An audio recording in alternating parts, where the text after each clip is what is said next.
ዶናልድ ትራምፕ የኢራንን ጦርነት በተመለከተ አዲስ ካርድ መዘዋል። እኔ ጦርነቱን እንዳቆም ወይም ከኢራን ጋር ያለው ጦርነት የሚቆም ከሆነ ሳውዲ አረቢያ፣ ኳታር፣ ፓኪስታን የምንላቸው ሀገራት ለእስራኤል ዕውቅና መስጠት አለባቸው በማለት የኢራንን ጉዳይ አሁን በቀጥታ ከነ ሳውዲ፣ ከነ ኳታር፣ ከነ ፓኪስታን ጋር አገናኝተውታል። ይህንን ውሳኔ ለመወሰን ወይም ከኢራን ጋር ወደ ስምምነት ላይ ለመምጣት የሚያስችለው ሐሳብ ጠንከር እያለ በመጣበት ሰዓት ላይ ፕሬዝዳንት ዶናልድ ትራምፕ ከነ ኳታር፣ ከነ ሳውዲ፣ ከነ ፓኪስታን፣ ከነ ዩናይትድ አረብ ኤምሬት ምናምን ከገልፎ ሀገራት ጋር በጥቅሉ የኮንፈረንስ ኮል ነበራቸው። ከያሉበት ሆነው የጋራ ስብሰባ በስልክ አድርገው ነበር እና በዛ ስብሰባ ላይ ትራምፕ ምን አሉ? እንግዲህ ይህን ጦርነት ማቆመው ለእናንተ ስል ነው እንጂ ብዙ ያልጨረስኩት ነገር አለ። ስለዚህ እኔ ይህንን ጦርነት ማቆም ከሆነ እናንተ ደግሞ ከእስራኤል ጋር ያላችሁን ግንኙነት ኖርማላይዝ ታደርጋላችሁ፣ ግንኙነታችሁን ታድሳላችሁ፣ ለእስራኤል መንግስት ዕውቅና ትሰጣላችሁ። በሌላ ቋንቋ እነማን ናቸው እነዚህ ሀገራት? ኳታር፣ ፓኪስታን፣ ዩኤኢ እንኳን ኦልሬዲ ዕውቅና ሰጥታለች። ኳታር፣ ፓኪስታን፣ ሳውዲ ዘርዝሯቸው የአብርሃም አኮርድ አባል ይሆናሉ ተብለው ታሳቢ የተደረጉ በ2020 ስምምነቱ ሲፈረም እነ ዩናይትድ አረብ ኤምሬትስ ሲፈርሙት ታሳቢ የተደረጉ ሀገራት አሉ እና እነዛ ሀገራት አሁን በጉዳዩ ላይ የሚሉት ምላሽ እየተጠበቀ ነው። ዶናልድ ትራምፕ የሆነ የጨዋታው ካርድ ላይ አዲስ ነገር ይዘው መጡ የሚያስብለው ይሄኛው ጉዳይ ነው። ለእስራኤል ዕውቅና ስጡ። ይሄ ነጥብ እነ ኔታንያሁንም አስደስተው የራሳቸውንም ጥቅም አስከብረው ለመቀጠል የሚያደርጉት ጥረት ብቻ ነው ወይስ ሌላ ምን ነገሮች አሉ የሚለውን ነገር ዛሬ በዝርዝር እናያለን። ከዚህ ጋር በተያያዘ ግን አንድ ደጋግሜ የማነሳላችሁ ጉዳይ ነበር። ኢራን በዚህ የኒውክሊየር መርሃ ግብር ጋር በተያያዘ የስምምነት ማዕቀፍ ላይ በሆርሙዝ ሰርጥ ክፍያ ጀምራለች ወይስ አልጀመረችም በሚለው ላይ በይፋ ዛሬ ምላሽ ሰጥታለች። እስከ ዛሬ ድረስ አይመስለኝም ኢራን ገንዘብ የምታስከፍል አይመስለኝም እያልኩ ነበረ ስነግራችሁ የነበረው። ዛሬ በይፋ የኢራን የውጭ ጉዳይ ሚኒስትር ቃል አቀባይ እስማኤል ባቃይ ኢራን በሆርሙዝ ሰርጥ ላይ ምንም አይነት ገንዘብ አታስከፍልም በማለት እረፍት ሰጥተውኛልና ይሄኛው ነገርንም ጭምር በትንታኔ ቆይታችን ላይ አብረን እናያለን። ከድርድሩ ሂደት ጋር ተያይዞ መንገራገጭ ተፈጥሯል። የተፈጠረው አለመግባባት ለምን መጣ እና ሴም ታይም ከዚህ በድርድሩ ሂደት ላይ እንግዲህ ኦልሞስት ወደ ስምምነት መጡ ባልንበት የድርድር ሂደት ላይ መንገራገጩ ከምን አንጻር ነው ከተባለ ምናልባት እነ ኳታር፣ እነ ሳውዲ አረቢያ፣ እነ ፓኪስታን ለእስራኤል ዕውቅና እንዲሰጡ ከመፈለግ አንጻር ነው እንዴ የሚለውንም ነጥብ እንዲሁ ጠቅለል አድርገን ነው የምንመለከተው። ሰላም ጤና ያስጥልን ክብራትና ክብራን የገበያ ፖድካስት ቤተሰቦች፣ ነጻነት ላቀው ነው በገበያ ፖድካስት ቀደም ብሎ የነገርኳችሁን ርዕሰ ጉዳዮች ከተለያዩ ዓለም አቀፍ የዜና ምንጮች ከኢራን፣ ከእስራኤል፣ ከአሜሪካ ከወጡ የዜና ምንጮች ጋር ታማኝ ከሆኑ የዜና ምንጮች መነሻዎቹን እያደረግን ሐሳቦችን በማንሳት አብረን ቆይታ እናደርጋለን። አብራችሁ እንድትሆኑ በአክብሮት ጋብዛለሁኝ። ከመለያ ዝግጅት ክፍላችን ጋር በጋራ በመሆን መልካም ጊዜ መልካም ቆይታ ይሆንላችሁ። በአፍሪካ ህብረት መቀመጫ በዲፕሎማቶች ሰፈር በሳር ቤት ባልተጠበቀ ዋጋ የአፓርታማ ባለቤት ይሁኑ። አዎ ባልተጠበቀ ዋጋ አፓርታማን ለመግዛት 40 እና 50 ሚሊዮን ብር በሚጠየቅበት ሳር ቤት ፍጥነት፣ ጥራትና ታማኝነት መገለጫው የሆነው ቴምር ፕሮፐርቲስ ሳር ቤት አደባባይ ከአዳምስ ፓቪሊዮን ጎን ከ1.8 ሚሊዮን ብር ቅድመ ክፍያ ጀምሮ ወይንም ከጠቅላላ ክፍያ 6.3 ሚሊዮን ብር ጀምሮ ከባለ 1 እስከ ባለ 3 መኝታ ይዘንሎት ቀርበናል። በ20 በመቶ ቅድመ ክፍያ ቀሪውን በ14 ዙር ያለምንም ዋጋ ጭማሪ ሳያሳስቦት ከፍለው ይጨርሳሉ። አስበልጠው ሲከፍሉም እስከ 30 በመቶ ቅናሽ ያገኛሉ። ቤት ሲገዙም ልዩ የሼባ ማይል ስጦታ ያገኛሉ። ለውስን ቤቶች ብቻ ያወጣ ስለሆነ በ0908770077 ፈጥነው ይደውሉ። የኢራንና የአሜሪካ የተኩስ አቁም ስምምነትን ለማከናወን አክቹሊ ተኩስ አቁም ሳይሆን በዘለቄታው ጦርነትን ለማቆም የሚቻልበትን አይነት ስምምነት ለመፈራረም ውይይቶቹ አሁንም እንደቀጠሉ ናቸው። ከዚህ ውይይት ጋር በተገናኘ ኢራንን፣ እስራኤልን፣ አሜሪካን ለየብቻ ነጣጥሎ ማየት ይፈልጋል። አሜሪካ እነ ዶናልድ ትራምፕ ጦርነቱን መቋጨት ፈልገዋል ወይም ማቆም ፈልገዋል። በአንጻሩ ደግሞ በእስራኤል በኩል በምን አይነት ሁኔታ ነው ጦርነቱ የሚቆመው? ከኢራን ጋር የሚደረገው ስምምነት ምንድን ነው? ያ ስምምነት እንዴት ነው? ለምሳሌ የኢራን የዩራኒየም ማበልጸግ ሂደትን በተመለከተ ምንድን ነው ውጤት የሚመዘገበው የሚል ጥያቄን ያነሳሉ። በኢራን በኩል ደግሞ እየወጡ ያሉ መረጃዎች እና አልጀዚራ የኢራን የመረጃ ምንጮችን በመጥቀስ እየዘገቧቸው እንዳሉ ደግሞ በኢራን አማካኝነት የሚነሳው ሐሳብ ምንድነው? እና አሜሪካ ያቀረቡት ሐሳብ ላይ ከጊዜ ወደ ጊዜ ማሻሻያ ያደርጋሉ እና ያ ማሻሻያ ማድረጋቸው በተጨባጭ ወደ ስምምነት ውስጥ እንድንመጣ እያደረገን አይደለም የሚል ጥያቄን ያነሳሉ። አሁን ይሄ የተለያየ አይነት ፍላጎት ለምን መጣ? ይሄ ወደ ስምምነት ላይ ለመድረስ ለምን አዳጋች ሆነ? በሚል ከሚነሱ መሰረታዊ ጉዳዮች መካከል አንደኛው ጉዳይ አሁን በኢራን በኩል እየቀረቡ እንዳሉ መረጃዎች ማለት ነው። አንደኛው ጉዳይ ፍሮዝን አሴት ወይም ደግሞ እንዳይንቀሳቀስ የታገደ የኢራን ሀብትን በተመለከተ ልክ ስምምነቱ ሲፈረም አሜሪካ ያንን የኢራን ፍሮዝን አሴት ወይም እንዳይንቀሳቀስ የታገደ ገንዘብ መልቀቅ ትጀምራለች ያለምንም ቅድመ ሁኔታ ወይም በጊዜ ገደብ ተቀምጦ ፕሮግራም ወጥቶለት በዚህ ጊዜ ውስጥ ይሄን ያክል ቢሊዮን ዶላር በዚህ ጊዜ ውስጥ ይሄን ያክል የተባለ የሚገለጽ ነገር አይኖርም። በጥቅሉ የኢራን እንዳይንቀሳቀስ የታገደ ሀብት ይለቀቃል። በመጀመሪያ የተስማማነው ይህንን ነው። ይሁን እንጂ ዶናልድ ትራምፕ ቆየት ብለው ዩራኒየም የማበልጸግ ሂደት ጋር ተያይዞ በኢራን ውስጥ የሚገኘው ዩራኒየም 60% የበለጸገው ወደ 440 ይላሉ አንዳንዶች 470 ግድምም የሚገልጹት አሉ። ያ የበለጸገ የኢራን ዩራኒየም ከኢራን ውስጥ መውጣቱ ሳይረጋገጥ ምንም አይነት ፍሮዝን አሴት ወይም ገንዘብ አይለቀቅም በማለት ላይ ይገኛሉና አሜሪካ ይሄ የአቋም ለውጥ አድርገዋል። እነ ዶናልድ ትራምፕ መጀመሪያ ቀደም ብሎ ተስፋ ነበረ በሚባልበት ሰዓት ላይ ይህንን አይነት አቋም አልነበራቸውም። ከዛ በቆየት ብሎ በቀጠለው የድርድር ሂደት ላይ ነው የሐሳብ ለውጥ ወደ ማከናወን የመጡት የሚል ሐሳብን በማንሳት የእነ አሜሪካ አሁን ወደዚህ ነጥብ ላይ የሚመለሱ ከሆነ ማለትም የኢራን ፍሮዝን አሴት የሚባለው ጉዳይ አይለቀቅም ወደሚለው ነጥብ የሚመጡ ከሆነ ኢራን ምን ለማድረግ ትገደዳለች አሉ። እንግዲህ የነገርኳችሁ ያለሁት ከኢራን በኩል እየወጡ ያሉ መረጃዎች የሚሉትን ነው። ኢራን ምን ለማድረግ ትገደዳለች አሉ። አንደኛ የዩራኒየም ማበልጸግ ጉዳይን 3.6% ድረስ ለማበልጸግ በሐሳብ ደረጃ ተይዞ የነበረው ጉዳይ ወደ 20% የማበልጸግ ደረጃ ላይ ይሸጋገራል። ሬድ ላይናችን ወይም ቀይ መስመራችን የሚሆነው እሱ ነው። 20% እናበለጽጋለን።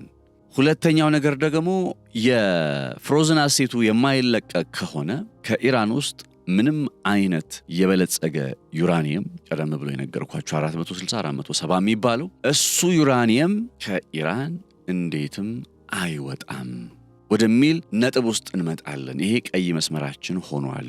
ወደዚህ የመጣ ነው ደግሞ እና አሜሪካ በትላንትናው ዕለት ተስማምተንበት የነበረውንና ልክ የመግባቢያ ሰነድ ስምምነቱ MOU ሲፈረም የኢራን እንዳይንቀሳቀስ የታገደ ሀብት ወይ ገንዘብ እንዲለቀቅ ይደረጋል የሚለው እዛ ላይ አሜሪካ ያቋም ለውጥ በማምጣቱ አሳቢያ ነው እያሉ ነው የሚገኙት። ይሄ ከኢራን በኩል የሚወጡ ዘገባዎች ናቸው። አሁን እና አሜሪካ ቀደም ብለው ኢቨን ትላንት ሰርተንላችሁ በነበረው የፖድካስት ቆይታ ላይ እኮ አንስተነዋል።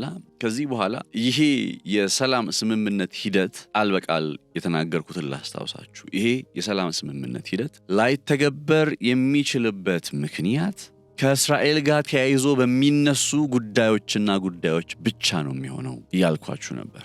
አሁንም ከእስራኤል በኩል እየተነሱ ያሉ ሐሳቦች ዋነኛ እነ ዶናልድ ትራምፕ የተወሰነ የአቋም ለውጥ እንዲያደርጉ እየገፏቸው ይሆን ወይ የሚለው ጥያቄ ሲነሳ አብረው የሚቀርቡ አስተያየቶች ሆኗል። i24 ኒውስ የሚባለው የእስራኤል መገናኛ ብዙሃን American official says Iran will not receive any sanction relief or unfrozen funds before it began transferring its enriched uranium ገና ከስምምነቱ ትላንትና እና አሜሪካ ወደ ስምምነት ለመምጣት በብዙ ርቀት ተጉዘናል ብለው አስተያየታቸውን ከሰጡ በኋላ i24 የአሜሪካ ባለስልጣናት ኢራን የማዕቀብ ማንሳት ሂደት ሆነ እንዳይንቀሳቀስ የታገደባትን ገንዘብ በፍጹም አታገኝም እስከ መቼ የበለጸገ ዩራኒየሙን ትራንስፈር ማድረግ ወይም ማስተላለፍ እስከምትጀምር ድረስ በማለት ዜናውን ይዞ የወጣው ይሄ i24 የሚባለው የዜና ምንጭ ነው። እንደ ኢራኖቹ መረጃ ደግሞ እንዳልኳችሁ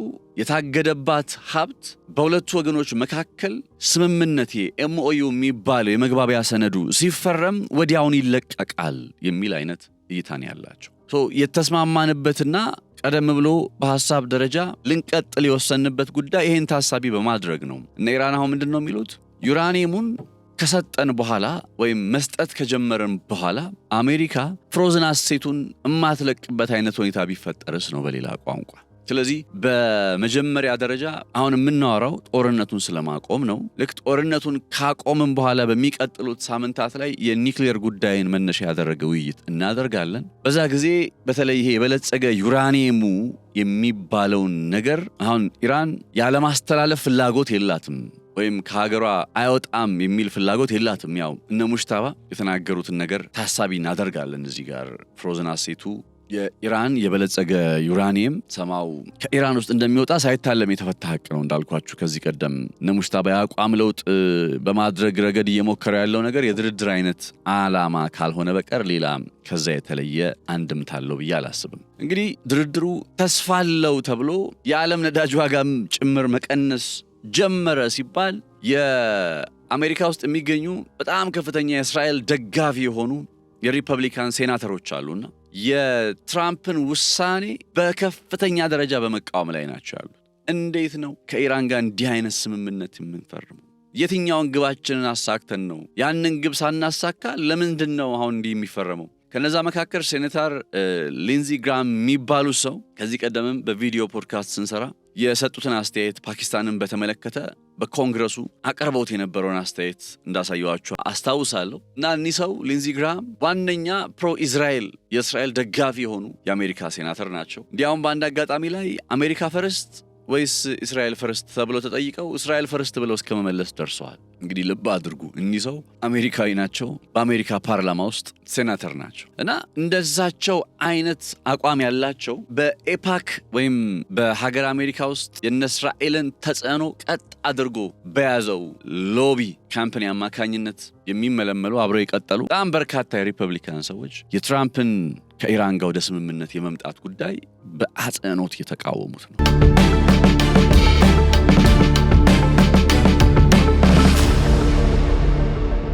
በእስራኤል በኩልም ወትሮም እኮ ያው ትላንትና በሰራው ጥንቅር ላይ እንደተከታተላችሁ ስብሰባ ውስጥ ገብቷል። አስቸኳይ የካቢኔ ስብሰባ ውስጥ ምንድነው አማራጩ በሚል አሁን መለያየት ተፈጠረ ሲባል በስምምነት ሂደቱ ላይ መለያየት ተፈጠረ፣ ኢራንና አሜሪካ መለያየት ጀመሩ ሲባል በሁለት ነጥቦች ነው መለያየት የጀመሩት። አንደኛ የእስራኤሉ መገናኛ ብዙሃን i24 አሜሪካዊ ባለስልጣናት ነግረውኛል በማለት የኢራን ማዕቀብ እንዲሁም የኢራን እንዳይንቀሳቀስ የታገደ ሀብት መለቀቅ የሚጀምረው ማዕቀቡም የሚነሳው የኢራን ውስጥ የሚገኝ የበለጸገ ዩራኒየሙን ማስተላለፍ ስትጀምር ነው፣ መስጠት ስትጀምር ነው ብሎ ዜና ሲሰራ የለም በእኛ በኩል እንዲህ አይነት አቋም የለንም ብለው በኢራን በኩል ሲገልጹ ነገሩ ቀድሞም ለካ በነ ዶናልድ ትራምፕ ተደራዳሪዎች ዘንድ ወደነ አባስ አርጋቺ የድርድር ጠረጴዛ ላይ ተልኮላቸዋል።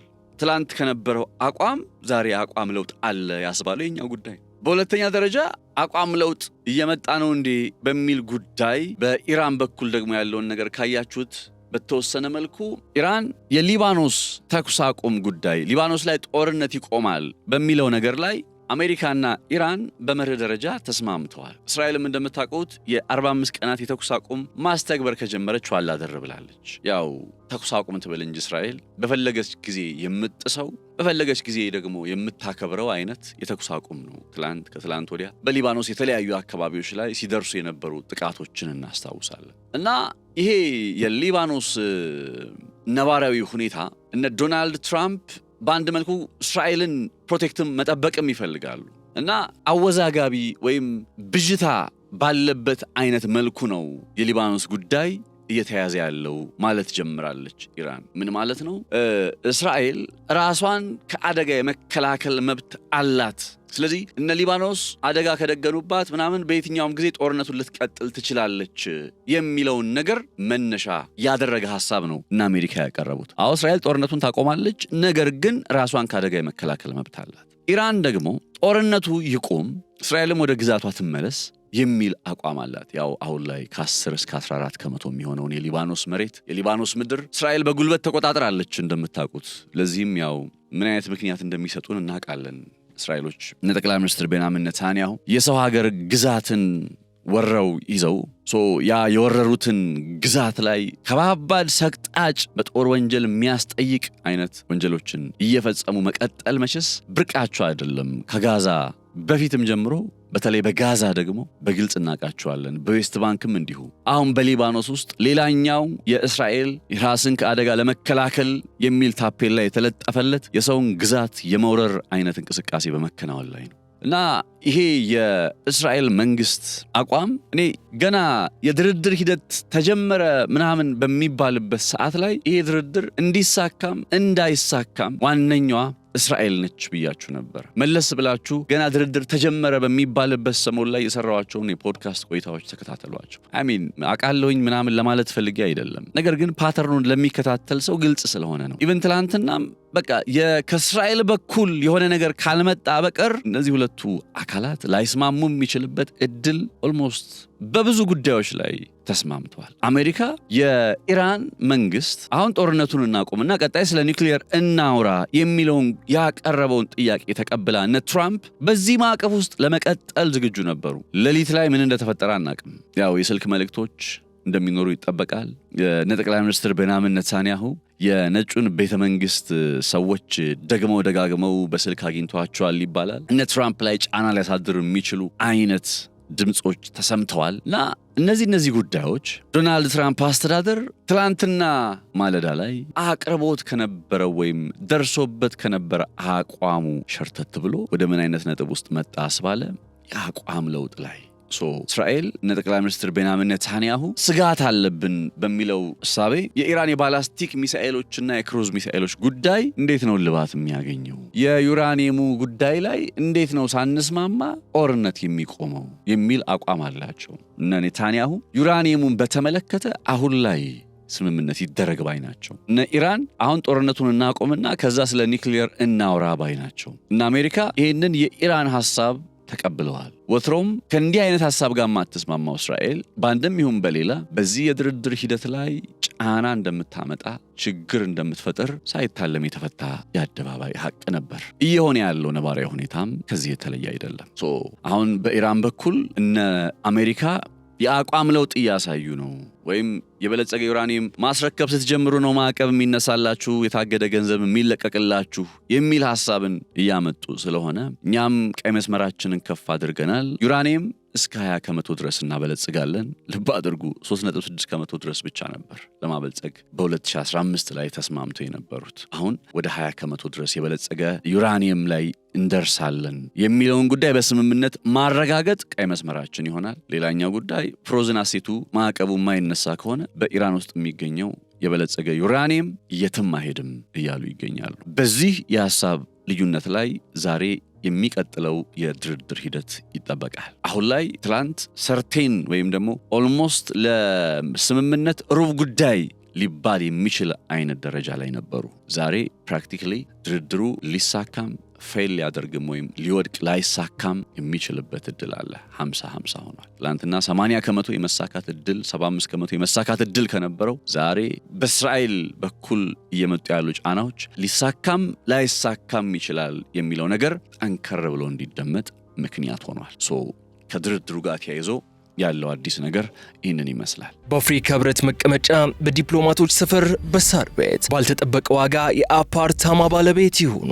አዎ ባልተጠበቀ ዋጋ አፓርታማን ለመግዛት 40 እና 50 ሚሊዮን ብር በሚጠየቅበት ሳር ቤት ፍጥነት፣ ጥራትና ታማኝነት መገለጫው የሆነው ቴምር ፕሮፐርቲስ ሳር ቤት አደባባይ ከአዳምስ ፓቪሊዮን ጎን ከ1.8 ሚሊዮን ብር ቅድመ ክፍያ ጀምሮ ወይንም ከጠቅላላ ክፍያ 6.3 ሚሊዮን ብር ጀምሮ ከባለ 1 እስከ ባለ 3 መኝታ ይዘንሎት ቀርበናል። በ20% ቅድመ ክፍያ ቀሪውን በ14 ዙር ያለምንም የዋጋ ጭማሪ ሳያሳስቦት ከፍለው ይጨርሳሉ። አስበልጠው ሲከፍሉም እስከ 30% ቅናሽ ያገኛሉ። ቤት ሲገዙም ልዩ የሼባ ማይል ስጦታ ያገኛሉ። ለውስን ቤቶች ብቻ ያወጣ ስለሆነ በ0908770077 ፈጥነው ይደውሉ። አሁን በነጩ ቤተ መንግስት በኩልም የዚህ የድርድር ሂደቱን በተመለከተ ከኢራን ጋር ድርድር ሊኖር የሚችለው ቀናትን ሊፈጅ ይችላል በሚል ዘገባዎች መውጣት ጀምረዋል። ከጫፍ ደርሰናል ሲባል እንዳልነበረ አሁን ደግሞ ቀናትን ሊፈጅ ይችላል። እርግጥ ነው በጥሩ ሁኔታ ላይ እንገኛለን። ነገር ግን ደግሞ ስምምነቱ ፍላጎቶቻችን ሁሉ ባስከበረ መልኩ እንዲፈጸም ቀናትን ሊፈጅ ይችላል የሚል ነው። ዶናልድ ትራምፕም በትሩዝ ሶሻል በተሰኘ የማህበራዊ ትስስር ገጻቸው ላይ ተወካዮቻቸው እንዳይጣደፉ ወደ የሆነ ስምምነት ለማድረግ እንዳይቸኩሉ በመግለጽ ሁለቱም ወገኖች ኢራንም አሜሪካም ጊዜ ወስደው በትክክለኛው መንገድ ሊፈጽሙት እንደሚገባ አስተያየታቸውን ሰጥተዋል። በኢራን በኩል የኢራን ከፍተኛ መሪ ሙጅተባ ካሜኒ ሊፈረም የሚችለውን የስምምነት ሐሳብ ላይ ብዙ ተቃውሞ እንደሌላቸው የሚገልጹ አይነት መረጃዎች ቢኖሩም ነገር ግን አሜሪካ ሂደቱን እያደናቀፈች ነው በሚል በኢራን በኩል ክስ እየቀረበ መሆኑን ማስታወስ ያስፈልጋል። የሂደቱ ቀናትን ሊፈጅ ይችላል የሚለው ከነጩ ቤተ መንግስት እየተደመጠ ያለ ሐሳብ ነው። ሌላኛው ጉዳይ መንገድ የተገናኘ መሰላችሁ። በዚህ የድርድር ሂደት ላይ አሁን ደግሞ ደጋግመው የአሜሪካ ባለስልጣናት የሚያነሱት ጉዳይ በሆርሙዝ ሰርጥ ላይ ኢራን ገንዘብ እያስከፈለች ነው የሚለውን ክስ መቼስ ተደጋግሞ ሰምታችኋል። በእነዚህ ክሶች ላይ የሰጧቸውን አስተያየቶችን መለስ ብላችሁ ልታዩ ትችላላችሁ። በግልጽ ኢራን ይህንን ነገር አድርጌያለሁም አላደረግኩምም አላለችም። አንደኛ ካደረገችም ለድርድር ሂደት ነው እንጂ የሚሆነው በዛ መስመር ላይ በሆርሙዝ ሰርጥ ላይ ገንዘብ ማስከፈል የሚባለው ጉዳይ በፍጹም ሊተገብሩት አይችሉም። ከተገበሩት ኢራናውያን ወይም የኢራን አስተዳደር በሆርሙዝ ሰርጥ ላይ ገንዘብ ማስከፈል ከጀመረ ትልቅ ቀይ ስህተት ነው። በጣም የዛ የኢራን ውሳኔ ተቃዋሚ ነኝ እያሉ ሐሳቦችን ሳነሳላችሁ እንደነበረ ላስታውሳችሁና ታዲያ ዛሬ ምናልባት በዚህ በክፍያው ጉዳይ ላይ ኢራን ክፍያ እየጠየቀች ነው። ሆርሙዝ ሰርጥ ላይ መጀመሪያ $2 ሚሊዮን ተባለ። $2 ሚሊዮን አንድ መርከብ ሲያልፍ እየከፈለ ነው ተብሎ ዜናው ተነገረ። ከዛ ከቀናት በፊት $150,000 እየጠየቀች ነው ተባለ እና ያቺ ዜና ከወጣች በኋላ እነ ማርክ ሩቢዮ ቀርበው በተለይ እዚህ በኔቶ አባል ሀገራት የውጭ ጉዳይ ሚኒስትሮች ስብሰባ ወቅት ላይ ተገኝተው ሲናገሩ እንዴት ነው የሆርሙዝ ሰርጥ ላይ ኢራን ገንዘብ እያስከፈለች ስታሳልፍ ቁጭ ብለን የምንመለከተው? ፕላን ቢ ሊኖር ይገባል። ያ ፕላን ቢ በቅርብ ትመለከቱታላችሁ የሚል አይነት አስተያየትን ያው ሆርሙዝ ሰርጥ ካልተከፈተ ወደ ፕላን ቢ እንሄዳለን፣ በዛ ሂደት ላይ የኔቶ አባል ሀገራት የሆኑ ሊሳተፉበት ይችላሉ እያሉ ሲገልጹ ሐሳባቸው ውሃ እንዲያነሳ ለማድረግ ደግሞ ደጋግመው በተደጋጋሚ ሲገለጽ የነበረው ሐሳብ ይኸው የክፍያ ጉዳይ ላይ ኢራን በሆርሙዝ ሰርጥ ላይ ገንዘብ እያስከፈለች ነው የሚል ነው። እርግጥ ነው ኢራን በሆርሙዝ ሰርጥ ላይ ፐርሺያን ገልፍ ስትሬት አውቶሪቲ የሚባል አዲስ ተቋም መስርታለች። ይህ አዲስ ተቋም ቼክ ፖይንቶችን አዘጋጅቶ መርከቦች በዚህ ውጡ በዚህ ግቡ እያለ ይገኛል። ከኢራን ጋር እየተደረገ ባለ ግንኙነት ላይ ስትራቴጂካዊ አጋር የሚባሉቱ እዛ ባይላተራል ግንኙነት ያላቸው እንዲህ ያለ ብቻ የመርከቦቹ እንቅስቃሴ ቀጥሏል እና ገንዘብ እያስከፈለች ነው ወይስ እያስከፈለች አይደለም የሚለውን ነገር በተመለከተ እስከዛሬ ድረስ ጸጥታ መርጣ ነበረ ኢራን። ዛሬ በወጣ መረጃ መሰረት የኢራኑ የውጭ ጉዳይ ሚኒስትር ቃል አቀባይ እስማኤል ባቃይ ኢራን does not collect toll in the Strait of Hormuz በማለት ቃል በቃል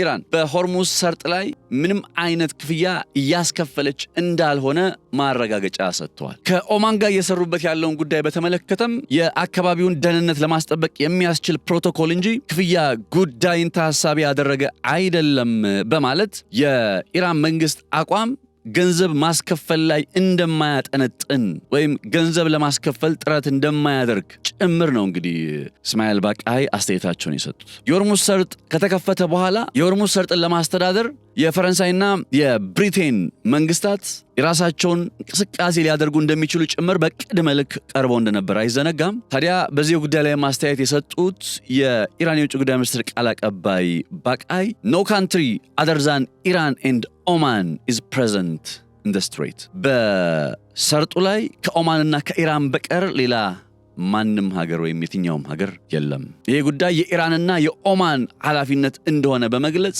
የደህንነታቸው በተጠበቀ ሁኔታ የመርከቦችን እንቅስቃሴ ለማሳለጥ በጋራ እንደሚሰሩ ጭምር አመላክተው ከክፍያ ጋር ተያይዞ ሲነሳ የነበረው ጉዳይን ውድቅ አድርገዋል። ፈረንሳይና ዩናይትድ ኪንግደም በዛ ቀጠና ላይ በተወሰነ ሁኔታ ደህንነቱን እናስጠብቃለን በሚል እናደርገዋለን ብለው ያቀረቡትን እቅድም ሊተገበር የማይችል መሆኑ በነ እስማኤል ባቃይ ወይም በኢራን አማካኝነት ተገልጿል። ይሄ ጉዳይ ከቀናት በፊት የሰሜን አትላንቲክ ጦር ቃል ኪዳን ድርጅት ኔቶ ጦርነቱ እስከ ወረሃ ሐምሌ ድረስ እንደሚጠናቀቅ ተስፋ በማድረግ ይመስላል ጦርነቱ ካለቀ በኋላ በወረሃ ሐምሌ የሰሜን አትላንቲክ ጦር ቃል ኪዳን ድርጅት ወታደራዊ ክንፍ ወደ ሆርሙዝ ሰርጥ ይሄዳል የሚል ሐሳብም ጭምር ተነስቶ እንደነበር አይዘነጋም። እንደነ ዘ ቴሌግራፍ የዘገቡት ጉዳይ ማለት ነው። አሁን ኢራን ለዚህ የኔቶ እንቅስቃሴም ጭምር ተቃውሟቸውን ሰጥተዋል። እንደማይቀበሉ ወይም የትኛውም ሀገር ይህንን ሊያደርግ እንደማይችል ጭምር በግልጽ አስረድተዋል። ዛሬ አንደኛው እንደ ትልቅ ዜና ከሚባሉት ውስጥ ይሄው ጉዳይ ነው።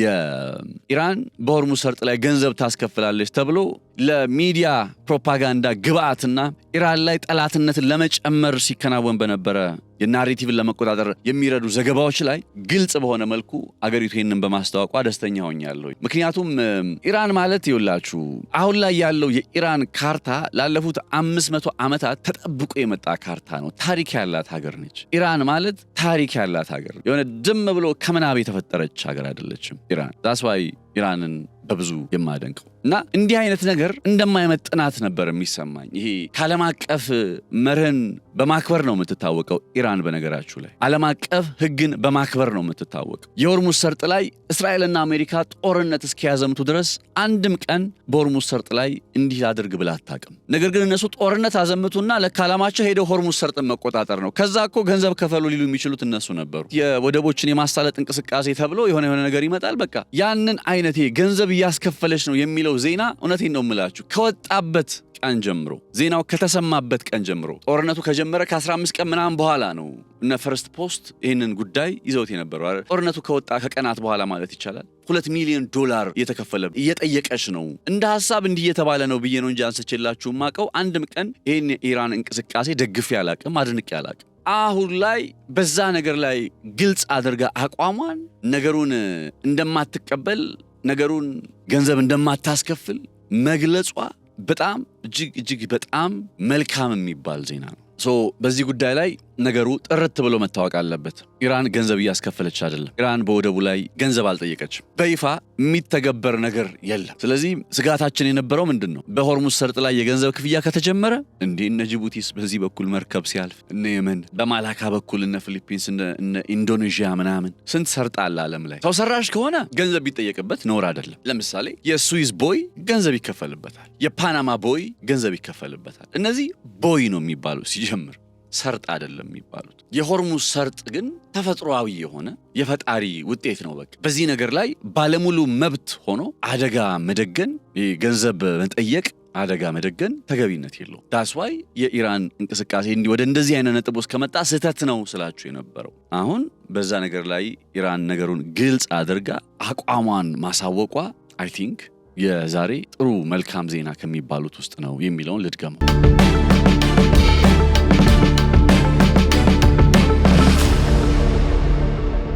ወደ መጨረሻው ጉዳይ ልሻገር። የመጨረሻው ጉዳይ የሚገናኘው የአሜሪካው ፕሬዝዳንት ዶናልድ ትራምፕ መቼስ አስገራሚ ሰው ናቸው። ከኢራን ጋር ከዚህ የድርድር ሂደት ጋር በተገናኘ መልእክት ሲለዋወጡ ኢራን ጋር በተወካዮቻቸው በኩል ማለት ነው ወደ ድርድር ወደ ስምምነት ለመምጣት ከጫፍ በደረሱበት ጊዜ የተለያዩ ሀገራት መሪዎችን በቀጥታ በስልክ አግኝተው ተወያይተው ነበረ እና ከተወያዩባቸው ጉዳዮች መካከል አንዱና ዋነኛው የዚህ በስምምነት ነገሩን መቋጨቱ እንዴት ለሁሉም አስፈላጊ እንደሆነ ነው። የፓኪስታን፣ የኳታር፣ የሳውዲ አረቢያ ምናምን መሪዎች ጋር ተነጋግረዋል። የአረቡ ዓለም ሀገራት መሪዎች ጋር እንበል። ፓኪስታን ያው አረብ እንዳልሆነች የታወቀ የግሬት ገልፍ አባል ሀገራት ጋር ጨምሮ እነ ፓኪስታንም ተጠቃለው አውርተዋል። እና በጣም የገረመኝ ነገር ምን መሰላችሁ?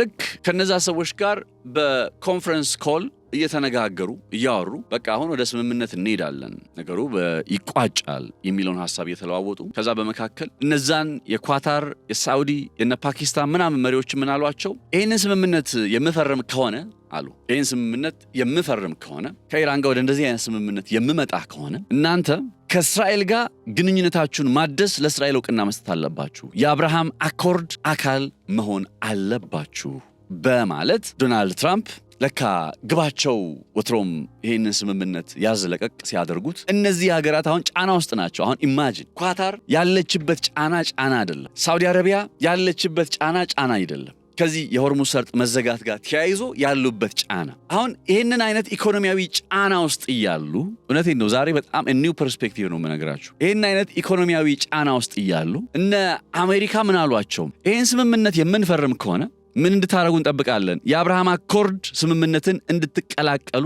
እንጠብቃለን። አግዚዮስ 2 የአሜሪካ ባለስልጣናት እንደገለጹት በማለት ይዞት የወጣው መረጃ እንደሚያሳየው ትራምፕ ከመሪዎቹ ጋር ባደረጉት ውይይት ከኢራን ጋር ያለው ጦርነት ካበቃ በኋላ እስካሁን የአብርሃም ስምምነት ወይም አብርሃም አኮርድስ አካል ያልሆኑ ወይም ከእስራኤል ጋር የሰላም ስምምነት የሌላቸው መሪዎች በሙሉ ስምምነቱን እንዲቀላቀሉና ከእስራኤል መንግስት ጋር ያላቸውን ግንኙነት ወደ መደበኛ እንዲመልሱ እንደ ትዕዛዝ ነው ያስተላለፉላቸው። እና ጊዜውስ ላይ ምን ይላል? መካከል ልክ ትራምፕ ይህንን መልእክት ሲያስተላልፉ ጸጥታ ሆነ። ደነገጡ። የዩናይትድ አረብ ኤምሬት ሰዎች አሉ፣ የኳታር ሰዎች አሉ፣ የሳዑዲ ሰዎች አሉ፣ የፓኪስታን ሰዎች አሉ። በኮንፈረንስ ኮል ነው የሚያወሩት ከያሉበት ሆነው። እና ዩናይትድ አረብ ኤምሬት 2020 ላይ ይህንን የአብርሃም ስምምነት የሚባለውን አብርሃም አኮርድስ የሚባለውን ተቀላቅላለች። ከእስራኤል ጋር ግንኙነቷን አድሳለች። በዛ ምዕራፍ ውስጥ ወይም በዛ ማዕቀፍ ውስጥ ነች ያለችው። እና አሁን ላይ እንደነ ሳዑዲ፣ እነ ኳታር፣ እነ ፓኪስታን የመሳሰሉት አገራት ልክ ይሄ የትራምፕ አስተያየት ሲመጣ የአብርሃም አኮርድ ስምምነትን ትፈርማላችሁ፣ ከእስራኤል ጋር ግንኙነታችሁን ታድሳላችሁ፣ ለእስራኤል እውቅና ትሰጣላችሁ፣ ይሄ ጦርነት ካበቃ በኋላ እሱ ነገር ታደርጋላችሁ ሲላቸው ደነገጡ ነው የሚለው ዘገባው ላይ። ጸጥታ ሆነ። ከዛ ትራምፕ ከኔ ጋር ናችሁ ብለው ድጋሜ ነገሩን ከገለጹ በኋላ ለማንኛውም በዚህ ጉዳይ ላይ ዋና ስራውን እየመሩ የሚገኙት አማቼ ጀረድ ኩሽነር እና ያው ጀረድ ኩሽነር የዶናልድ ትራምፕ ልጅን ያገባው ሰው ማለት ነው። እና የአብርሃም አኮርድስ በማስፈጸም ረገድም በጣም ግንባር ቀደም የሚባለው በመካከለኛው ምስራቅ የዶናልድ ትራምፕ ልዩ ጉዳይ አስፈጻሚ ይበሉት እሱ፣ እንዲሁም ስቲቭ ዊትኮፍ የሚባላል ሌላ በመካከለኛው ምስራቅ የዶናልድ ትራምፕ መልእክተኛ ደግሞ፣ እነሱ ሁለቱ ሰዎች በጉዳዩ ላይ አፕዴት ያደርጓቸዋል ይላል ዘገባው። እና አንድ ጥያቄ ወደ ውስጥ ይመጣ። ያ ጥያቄ ምንድነው? ዶናልድ ትራምፕ አፍተር ኦል ዲስ ማለት ነው አሁን እስራኤል አልተስማማችም፣ ተቃውሞ አላት፣ እንዲህ ነው ችግር ሊመጣ የሚችለው ከእስራኤል በኩል ነው፣ እንዲህ እያልኩ ብዙ ነገር አንስቼላችኋለሁ። ጦርነቱን ለመቀጠልም ትፈልጋለች እስራኤል እንደምታውቁት። ግን ኢማጂን ሴናሪዮ የፓኪስታን፣ ኳታር፣ ሳውዲ አረቢያ የአብርሃም አኮርድን ተቀላቅለው ለእስራኤል እውቅና ሰጥተው ከእስራኤል ጋር ግንኙነታቸውን ቢያድሱ ወይም ያንን ውሳኔ ላይ እሺ እንመጣለን ካሉ ዱቲንግ እስራኤል ጦርነቱን ማታቆም ይመስላችኋል? በእንዲህ አይነት ነባራዊ ሁኔታ እንዲያውም የዶናልድ ትራምፕ ወትሮም ይሄ ነበር እንደ እቅዳቸው እንድል ያደረገኝ ፖይንት ነው። በጣም ነው የገረመኝ። በጣም አንደኛ ነገሩ የተነሳበት ሰዓት፣ ጊዜው፣ በቃ ታይሚንጉ ስምምነት ልፈራረም ነው። ይህን ስምምነት ተፈራርሜ ጦርነቱ የሚያበቃ ከሆነ እናንተ ከእስራኤል ጋር ያላችሁን ግንኙነት ሰላም ታደርጋላችሁ። አክቹሊ ሰላም የሚባል ነው አሁን ያለው፣ ግን እውቅና አይሰጡም። ለእስራኤል መንግስት እውቅና አይሰጡም። ኖርማላይዝ የማድረግ ሁኔታ ይጠበቅባቸዋል። ለእስራኤል መንግስት እውቅና ሰጣችሁ ኖርማላይዜሽን የሚባለውን ሂደት ትቀላቀላላችሁ። ለእስራኤል ምን ሊባል ይችላል ማለት? ምን አይነት የኢኮኖሚ ጫናና ቅርቃር ውስጥ አስገብቷቸው ፓኪስታን እሺ ላትል ትችላለች። ፓኪስታን ይሄ ጦርነት በቀጠለ ቁጥር ግን እየደሙ እየቆሰሉ የሚቀጥሉት ሀገራት በዋናነት ኳታር፣ ሳውዲ አረቢያ ምናምን ናቸው። ዩናይትድ አረብ ኤምሬት ያው ኦልሬዲ ከነ እስራኤል ጋር ወዳጅነቱን አጠናክራለች። የዩናይትድ አረብ ኤምሬቱ ቢን ዛይድ አልናህያንም ምን ተናግሯል ነው የተባለው? በሁሉም በኩል ከጎንነን፣ አሁን ሰላም ለማምጣት በምታደርገው ጥረትም ሌላም ነገር ከመጣ በሁሉም በኩል ከጎንነን በማለት ነው ታማኝነታቸውን የገለጹት።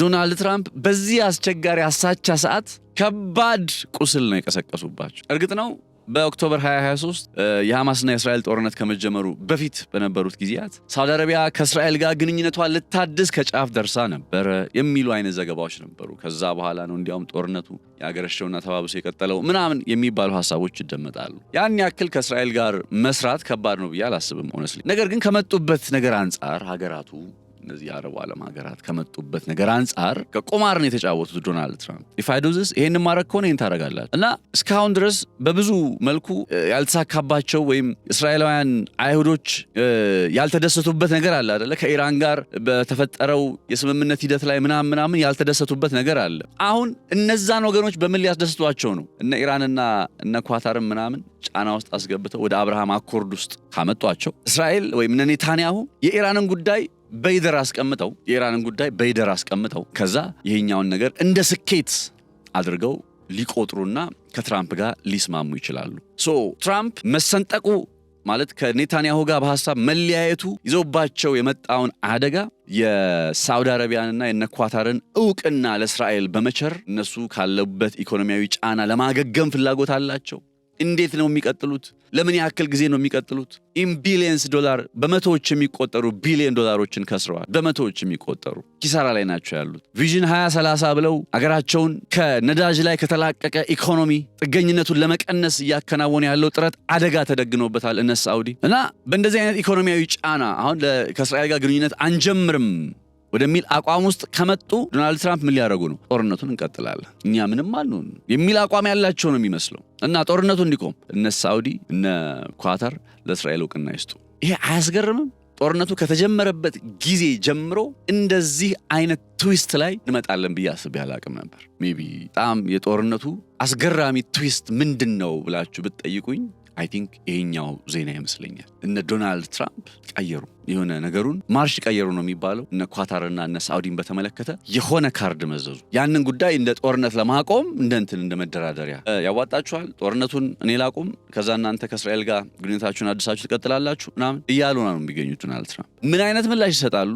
ከዛም በኋላ ደግሞ ነገሩን አሁን ይሄ ትንሽ የመንገራቀጭ በድርድር ሂደቱ ላይ በቃ ነገሮቹ ሄደው ነበረ ከዛ እነ እስራኤል ኢንቮልቭ እስከሚያደርጉበት ድረስ የሚለው የመጀመሪያ ምክንያት ቀደም ብዬ ነገርኳችሁ እንዳለ ሆኖ፣ ሌላኛው ነገር እነዚህ ሀገራት በኩል የሚመጣው ነገርም እየተጠበቀ ነው። ምንድነው ምላሽ የሚሰጡት? ቢካዝ እነ ዊትኮፍ እነ ጀረድ ኩሽነር በዚህ ጉዳይ ላይ አፕዴት ያደርጓቸዋል፣ ከነሱ ጋር ታወራላችሁ ብለዋል። ሶ ምን ምላሽ ሰጡ? ይፋዊ ምላሻቸው አልታወቀም እስካሁን። ይሄኛውን ነጥብ በቀጣይ ጊዜያት በዝርዝር በመመልከት አዳዲስ ነገሮችን ታክሎበት በደንብ በሰል ብሎ ትንታኔው ደግሞ ይቀርብላችኋል። ለማንኛውም አስገራሚ የሚባል ጊዜ ላይ እንዳለን እንድታውቁት ፈልጌ ነው። ዶናልድ ትራምፕ የጨዋታውን ካርድ የድርድር ሂደቱን ካርድ ሌላ አዲስ ሰበዝ ጨምረውበታል እና ነገሩ ሞር ቀጠናዊ ቅርጽን እየያዘ ነው። እነ ኔታንያሁን አስደስቶ ለመቀጠል ከተፈለገ እነ ሳዑዲ ወደዚህ ነጥብ መምጣት አለባቸው። ጠቅላይ ሚኒስትር ቤንያሚን ኔታንያሁ ደስተኛ አይደሉም እንዳልኳችሁ። ዶናልድ ትራምፕ ደግሞ እኔ በጣም በእስራኤል ውስጥ ተቀባይነት አለኝ፣ 90% የሚሆኑ እስራኤላውያን በጠቅላይ ሚኒስትራቸው በሆን ደስተኛ ናቸው ምናምን እያሉ አስተያየት መስጠት ከጀመሩ አላደር ብለዋል እንደምታውቁት። እና ከዚህ ቀደምም የእስራኤልን ርዕሰ መዲና ኢየሩሳሌም ነው በማለት ለመቀየሪያው ውሳኔ ያሳለፉት እሳቸው ናቸው። እነ ጎላን ሄት የሚባሉ የጎላን ኮረብታዎችን እስራኤል በ1967 ጦርነት ከሶሪያ የጠቀለለችውን አካባቢ እውቅና ሰጥተው የእስራኤል ሉዓላዊ አካል እንደሆነ ሪኮግኒሽኑን የሰጡት እሳቸው ናቸው። ይሄ ኃላፊነት አለብኝ ብለው ያምናሉ። አሁን በዌስት ባንክ ውስጥ እየተከናወኑ ባሉ የሰፈራ ፕሮግራሞችንም እውቅና እንደሚሰጡ ይጠበቃል ወደፊት። እና ይሄ የእስራኤል ጉዳይ ላይ ኃላፊነት አለብኝ የሚለው ነጥብ የፖለቲካ መሰረታቸው ዋነኛ ማጠንጠኛ ነው። በእስራኤል ፖለቲካ ውስጥ ዋይት ኢቫንጀሊስት የሚባለው አሜሪካ ውስጥ ያለው ማህበረሰብ በቃ የሪፐብሊካን ፕሬዝዳንታዊ እጩዎች ዋና የጀርባ አጥንት ነው። እና ይሄ ዋይት ኢቫንጀሊስት አስተማሪዎች ደግሞ እስራኤልን በተመለከተ ምንም ክርክር አያውቁም፣ ድርድር አያውቁም። እና የእነዚህን ሰዎች ድጋፍ ማግኘት ለዶናልድ ትራምፕ ግድ ነው። ሚድተርም ኢሌክሽን እየመጣ ነው ምናምን ከነኔታንያሁ ጋር ተኳርፈው እነኔታንያሁን በሚያስከፋ መልኩ ነገሩን መቋጨት አይችሉም። አሁን አሜሪካንም ጠቅመው እነ ኔታንያሁ እነ እስራኤልንም እንዴት እንጥቀም የሚለው አዲስ ካልኩሌሽን ምንድን ነው? አሜሪካን ጦርነቱን ከኢራን ጋር ያለውን ጦርነት በማቆም ይጠቅሙና እነ እስራኤልን ወይም እነ ኔታንያሁን ደግሞ እነ ሳዑዲ እነ ኳታር ከእስራኤል ጋር አጋርነታቸውን እንዲያደርጉ ወደ አብርሃም አኮርድ ወደሚባለው የስምምነት ማዕቀፍ ውስጥ እንዲጠቃለሉ ጫና በማሳደር ነገሩን ለመቋጨት ፈልገዋል። በዚህ መልኩ ነገሩ ተቋጭቶ እናየዋለን ወይስ አናየውም? we gonna wait and see። የሆነ ትንሽ ነገሩ ፕሮሰስ መደረግ አለበት። ድምዳሜም ወይም ጊዜ ይፈልጋል የተወሰነ። ሐሳቦቹ ምንድናቸው የሚለውን በቀጣይ ምን ልንመለከት እንችላለን በሚለው ርዕሰ ጉዳይ ላይም እንዲሁ ይዤላችሁ መጣ በርካታ ነገሮች ይኖራሉ። አብራችሁ ስለነበራችሁ በጣም አመሰግናለሁኝ። ነጻነት ላቀው ነበርኩ በገበያ ፖድካስት አብሬያችሁ ቆይታ ያደረኩት። ከመለያ ዝግጅት ክፍላችን ጋር በጋራ በመሆን በዚህ እንሰናበታለን። መልካም ጊዜ ይሆንላችሁ። በአፍሪካ ህብረት መቀመጫ በዲፕሎማቶች ሰፈር በሳር ቤት ባልተጠበቀ ዋጋ የአፓርታማ ባለቤት ይሁኑ። አዎ ባልተጠበቀ ዋጋ አፓርታማን ለመግዛት 40 እና 50 ሚሊዮን ብር በሚጠየቅበት ሳር ቤት ፍጥነት፣ ጥራትና ታማኝነት መገለጫው የሆነው ቴምር ፕሮፐርቲስ ሳር ቤት አደባባይ ከአዳምስ ፓቪሊዮን ጎን ከ1.8 ሚሊዮን ብር ቅድመ ክፍያ ጀምሮ ወይንም ከጠቅላላ ክፍያ 6.3 ሚሊዮን ብር ጀምሮ ከባለ 1 እስከ ባለ 3 መኝታ ይዘንሎት ቀርበናል። በ20% ቅድመ ክፍያ ቀሪውን በ14 ዙር ያለምንም ዋጋ ጭማሪ ሳያሳስቦት ከፍለው ይጨርሳሉ። አስበልጠው ሲከፍሉም እስከ 30% ቅናሽ ያገኛሉ። ቤት ሲገዙም ልዩ የሼባ ማይል ስጦታ ያገኛሉ። ለውስን ቤቶች ብቻ ያወጣ ስለሆነ በ0908770077 ፈጥነው ይደውሉ።